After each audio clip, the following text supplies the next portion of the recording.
Hello everyone, my name is Hariom. मेरा इस बार CGL 2024 में as a income tax inspector selection हुआ है और मेरी ऑल इंडिया रैंक 182 है।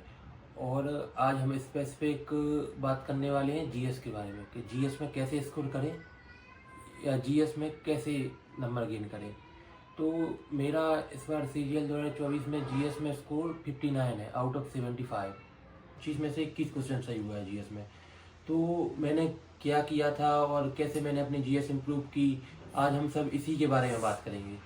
सबसे पहले अगर आप हिंदी मीडियम से हैं तो आपको मेरे हिसाब से खान सर से सारा सब्जेक्ट फाउंडेशन बैच कंप्लीट कर लेना चाहिए। उसके अगर आप इंग्लिश मीडियम से हैं तो आपको परमार सर से उनका फाउंडेशन बैच आपको कंप्लीट कर लेना चाहिए। उसके बाद उस बैच कंप्लीट करने के बाद आपको इसका रिवीजन तो मतलब जो नोट्स आपने बनाए हैं या निकाले हैं उनका आपको बहुत रिवीजन करना है। मतलब हर बार उसको रिपीट करते रहना है बैच कंप्लीट होने के बाद। उसके बाद बैच कंप्लीट करने के बाद हमको सबसे पहले परमार सर की जो अभी नई बुक्स आई हैं, 2 वाली, जीएस वाली और वो साइंस वाली, वो 2 बुक्स लेनी है। उसमें उनका यूट्यूब पर FRB बैच डले हैं उन सभी सब्जेक्ट का, हमें वो देखना है। क्योंकि खान सर से ये होगा कि उनका फाउंडेशन से हमारे सारे बेसिक क्लियर हो जाएंगे और परमार सर की इन वीडियो से जो SSC जिस लेवल का पूछता है वो वहाँ से कवर हो जाता है, तो हमारी जीएस वहाँ से कंप्लीट हो जाएगी। और उनका FRB का सभी वीडियो देखना है बुक्स में। तो उसके बाद हम लोगों का जीएस का पोर्शन कंप्लीट हो जाएगा, बस हम लोगों का रिवीजन ही रह जाएगा। उसके बाद रही बात करंट की, तो करंट अफेयर्स के लिए आपको परमार सर का वो मंथली करंट अफेयर्स आना है भाई, वही देखना है सिर्फ। क्योंकि अगर आप वहाँ से देखेंगे तो जो आपका लेटेस्ट अगर करंट अफेयर्स आया तो वहाँ से आपका कंप्लीट हो जाएगा। और अगर पुराना कोई करंट अफेयर्स आएगा तो वो कोई नहीं कर पाएगा। आपको लगता है कि आपसे नहीं बना, लेकिन वो किसी से नहीं बनता है। तो करंट अफेयर्स आपको परमार सर का मंथली देख लेना है। उसके बाद एक बात हो गया था कि आपको स्टैटिक नवीन सर से कंप्लीट करना है। हाँ, नवीन सर का आप बुक लेना और यूट्यूब पे नवीन सर की स्टैटिक की वीडियो 20-25 स्टैटिक की वीडियो डली है।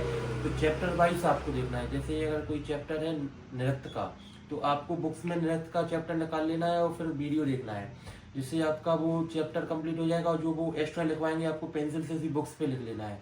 फिर आपको उसका रिवीजन करना है तो वो भी आपको याद हो जाएगी। इन 3 चीज़ों के अलावा आपको कुछ नहीं करना है। और मेन चीज़ आज सबसे महत्वपूर्ण है, आप अगर मॉक लगा रहे हैं तो मॉक एनालिसिस की कॉपी जरूर बनाइए और जीएस का पोर्शन अपनी कॉपी में जरूर लिखिए। जो क्वेश्चन अगर आपका गलत हुआ है तो उसको लिखिए। जैसे आपने टेक्स्ट बुक का मॉक दिया, टेक्स्ट बुक पे आपका जीएस का क्वेश्चन गलत हुआ है, आपने छोड़ा है, तो उसके नीचे स्पेसिफिक जो भी जानकारी लिखी हो या उसके बारे में लिखी हो, आपको वो अपनी नोटबुक में लिखनी है और उसको बार बार रिविजन करना है। आप इतना कर लीजिए जीएस में, आपको किसी की ना वीडियो देखने की जरूरत है इसके बाद, ना किसी का। आप सिर्फ इतना कीजिए जीएस में, मैं गारंटी देता हूँ आपका 25 में से 20 और 22 क्वेश्चन आराम से बनेगा जीएस में। ओके, आप सिर्फ इतना कर लीजिए जीएस में, आपको ना किसी की और एक्स्ट्रा वीडियो देखने की ज़रूरत है, ना किसी का कुछ करने की ज़रूरत है। आप सिर्फ जो बताया है सिर्फ उसका रिवीजन कीजिए, आपको इसके अलावा किसी की वीडियो देखने की ज़रूरत नहीं पड़ेगी। और यहाँ वहाँ घूमिए मत, आप अपने सिर्फ रिवीजन पर फोकस कीजिए और खुद पे विश्वास कीजिए, आपका भी जीएस बहुत अच्छा हो जाएगा। और बाकी कोई हेल्प चाहिए हो तो आप मुझे कमेंट कर देना और मैं अपनी इंस्टा ID डाल दूंगा, वहाँ पर्सनली मुझे मैसेज कर देना तो मैं उसका भी जवाब दे दूंगा।